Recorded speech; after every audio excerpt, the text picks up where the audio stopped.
नमस्कार, बहुत बहुत स्वागत है आप सभी का इस कार्यक्रम में। इस विशेष कार्यक्रम में मैं आप सभी के साथ हूँ कंचन। आज का जो ये कार्यक्रम है ये और भी ज़्यादा खास और भी ज़्यादा विशेष होने जा रहा है, क्योंकि हमेशा जब भी आप सभी के सामने मैं कार्यक्रम लेकर आती हूँ तो वो सभी कार्यक्रम जो होते हैं वो आध्यात्म से जुड़े हुए होते हैं, वो भक्ति से जुड़े हुए होते हैं और आपको बहुत सारी जानकारियाँ देकर जाते हैं। बहुत सारे ऐसे रहस्यमय सवाल मैं अपने कार्यक्रम में पूछती हूँ जिन्हें अक्सर आप नहीं समझ पाते हैं या फिर उन्हीं चीज़ों में कहीं ना कहीं आप गलतियाँ कर देते हैं। तो आज भी एक ऐसा ही कार्यक्रम आप सभी के समक्ष में लेकर हाजिर हूँ जिसमें हम बात करेंगे शारदीय नवरात्रों को लेकर, क्योंकि अक्सर नवरात्रों के 9 दिनों में दर्शकों आप कुछ ना कुछ ऐसा कर जाते हैं जिसकी वजह से आपको कहीं ना कहीं मुश्किलों का सामना करना पड़ता है और फिर आप ये कहते हैं कि माता रानी के हमने तो 9 के 9 व्रत किए, हमने तो विधि विधान से पूजा अर्चना की, लेकिन फिर भी माता रानी ने हमें आशीर्वाद क्यों नहीं दिया। अरे भाई, कैसे आशीर्वाद देंगी जब उन 9 दिनों में ही कहीं ना कहीं आप कुछ ना कुछ गलत कर रहे हैं। तो आज इस पूरे कार्यक्रम में आपको बताया जाएगा कि ये जो 9 दिन है ये कितने विशेष है और आपको इन 9 दिनों में क्या क्या करना है, क्या क्या सावधानियां रखनी है। तो मेरे साथ जो मेहमान हैं वो बहुत ही खास हैं और आज वही तमाम रहस्यमय सवालों से यहाँ पर हमें उनके जवाब देने वाली हैं, उनसे पर्दा उठाने वाली हैं। मेरे साथ आचार्य सावी जी हैं। बहुत बहुत स्वागत है सावी जी आपका। नमस्कार, धन्यवाद और सभी दर्शकों को जय माता दी। बिल्कुल, अब हम बात करेंगे माँ के 7वें स्वरूप माँ कालरात्रि की। मैम, जैसे ही माँ कालरात्रि का नाम आता है तो लोगों के अंदर माँ कालरात्रि को लेकर आज भी एक डर बना हुआ है। लोगों को लगता है कि माँ कालरात्रि मतलब तंत्र मंत्र की देवी हैं और ये तो तंत्र के लिए ही कार्य करती हैं, तो कहीं ना कहीं उनको लेकर भय है। बलि प्रथा को लेकर लोगों के अंदर बहुत डर है इस दिन को लेकर, तो हम इन्हें कैसे प्रसन्न कर सकते हैं, ये बताइए।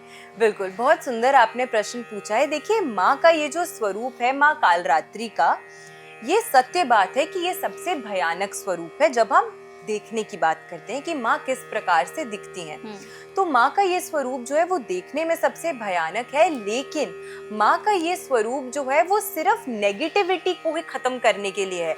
आपके आसपास आपके जीवन में जो भी आपके शत्रु हैं, अगर आप माँ के भक्त हैं और कोई शत्रु आपको परेशान कर रहा है तो माता रानी कभी भी नहीं चाहती हैं कि उनके भक्तों पर संकट आए।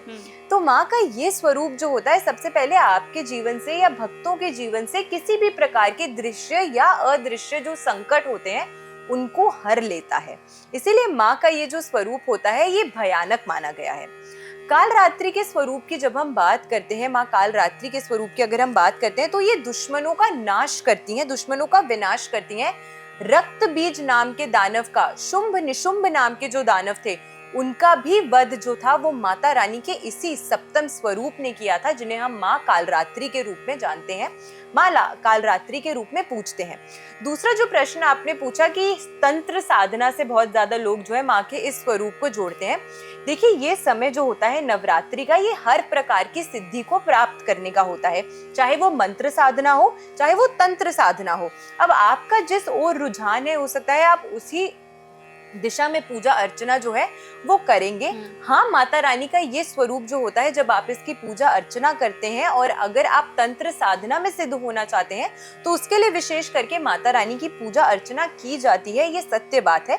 और जब बलि प्रथा की हम बात करते हैं, देखिए सनातन धर्म एक ऐसा धर्म है जो हर किसी को माँ का दर्जा देता है, जो प्रकृति के हर चीज को जब हम देखते हैं हम पूजते हैं। हम हर वस्तु को, हम हर फूल, पशु, पक्षी, हर किसी को हम पूजते हैं। इसीलिए बलि प्रथा का मतलब जो है कभी भी वो पशु हत्या नहीं था। ये आज के समय में इस तरीके से शास्त्रों को वर्णन किया गया या उसको इस तरीके से समझा गया, ये हमारी खुद की ग्रहण करने में जो त्रुटि हुई है, ये उस कारण से ये प्रथा जो है वो शुरू हुई है। लेकिन शास्त्रों में बलि प्रथा का मतलब ये नहीं है कि आप पशु हत्या करें या आप किसी को चोट पहुंचाएं। बलि प्रथा का मतलब ये होता था कि हम अपने अहम का नाश कर रहे हैं।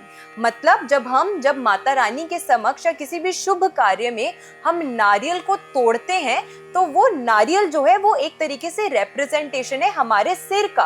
और अहम कहाँ होता है? हमारे दिमाग में। घमंड कहाँ होता है? हमारे सिर पे। तो यानी कि हम जब नारियल फोड़ते हैं और उसका भोग अर्पित करते हैं माँ को, इसका मतलब ये है कि माता रानी या किसी भी भगवान में जब आपकी आस्था होती है कि मैं अपना जितना भी अहम है, जो भी अहंकार है, वो आपके सामने त्यागता हूँ, मैं उसे खत्म करता हूँ और मेरे अंदर जो भी बुरे विचार है मैं उसकी बलि देता हूँ। किसी अन्य जीव की हत्या करके या किसी अन्य को आप ठेस पहुंचा के अगर आप ऐसे सोचते हैं कि उससे भगवान प्रसन्न होते हैं, तो ऐसा नहीं है। तो बलि प्रथा का हमने जो वर्णन समझा है वो हमारी त्रुटि है। वो कहीं पर भी ऐसा इसका वर्णन नहीं किया गया है कि आपको पशु हत्या करके या अन्य किसी जीव की हत्या करके या उसे ठेस पहुंचा के परेशान करके आपको कभी भी उसका फल जो है वो मिल सकता है। तो माँ कालरात्रि की पूजा जब आप करते हैं तो उससे आपका सबसे हाईएस्ट फॉर्म ऑफ कॉन्शियसनेस और साथ में आपका सहस्त्ररा चक्र जिसे हम कहते हैं वो जागृत होता है, जिसे हम क्राउन चक्रा कहते हैं। तो क्लियर कॉर्ड्स कि जब आप उसको पकड़कर आप पूजा अर्चना अगर करते हैं इस समय के दौरान, तो उससे खास करके क्लियर कॉर्ड्स यानी कि स्फटिक का जो ब्रेसलेट होता है या स्फटिक का जो क्रिस्टल होता है उसे आप अपने पास रखिए। अगर इस समय के दौरान पूजा करते हैं तो प्रथम दिन से शुरू होते हुए 7वें दिन तक आप अपने हाईएस्ट फॉर्म ऑफ कॉन्शियसनेस पे पहुंचते हैं, जिससे आपके सातों चक्राओं की जो ऊर्जा होती है वो स्ट्रांग होती है। और माँ को नींबू और गुड़ का भोग जो है वो विशेष करके जातक को जरूर अर्पित करना चाहिए। बिल्कुल, बहुत अच्छा लगा आपसे मिलकर। और मुझे लगता है कि इस कार्यक्रम में जितने भी लोगों के मन में भ्रांतियां थी, कंफ्यूजन्स थी कि भाई हम कैसे नवरात्रि के 9 दिनों में पूजा अर्चना करें, माता रानी को कौन सा भोग लगाएं या फिर माता रानी को कौन सा पुष्प चढ़ाएं, क्या हमें करना है और क्या नहीं करना है, आप बस इस कार्यक्रम से ही समझ सकते हैं। इस पूरे कार्यक्रम में आपको यही बताया गया कि आपको कैसे पूजा अर्चना करनी है, माँ को क्या भोग लगाना है, क्या गलतियां आप कर रहे हैं।